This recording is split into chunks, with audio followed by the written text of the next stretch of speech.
মানসিকভাবে নির্যাতন করা হয়েছে এবং তাকে এক কাপড়ে বাড়ি থেকে বের করে দেওয়া হয়েছে, কিন্তু উনি আপোষ করেন নাই। বাংলাদেশের মানুষের জন্য লড়াই করে গেছেন।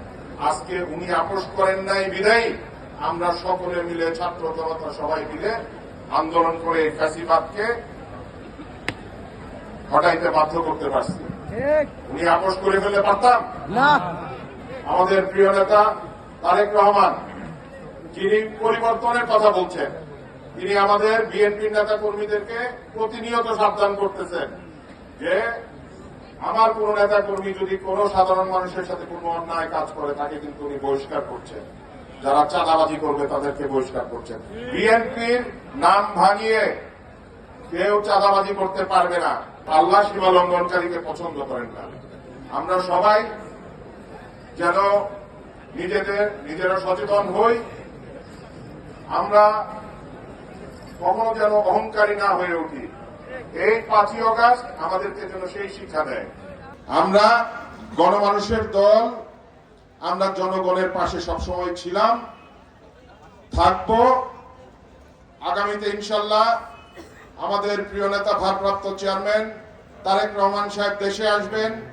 উনি একটি পরিবর্তনের কথা বলছেন, সাধারণ মানুষের ভাগ্য উন্নয়নের কথা বলছেন। 31 দফা প্রণয়ন করেছেন বাংলাদেশের রাষ্ট্র কাঠামো মেরামতের জন্য।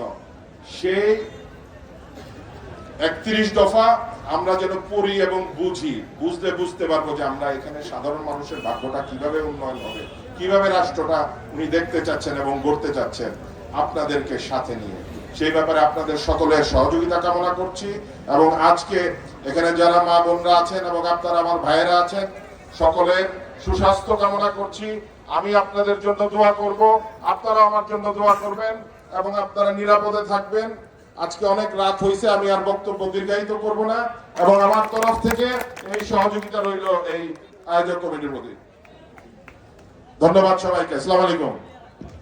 সত্যিকারে আপনাকে অনেক ধন্যবাদ। মঞ্চে বসলে তো আপনার পিছিয়ে থাকতে, আপনারা দেখতে পারতাম না। এই যে দেখা দেখিটা একটা হস, এক ফিল্টার জিয়ারত হয়, হাজার হাজি তার তুল্য।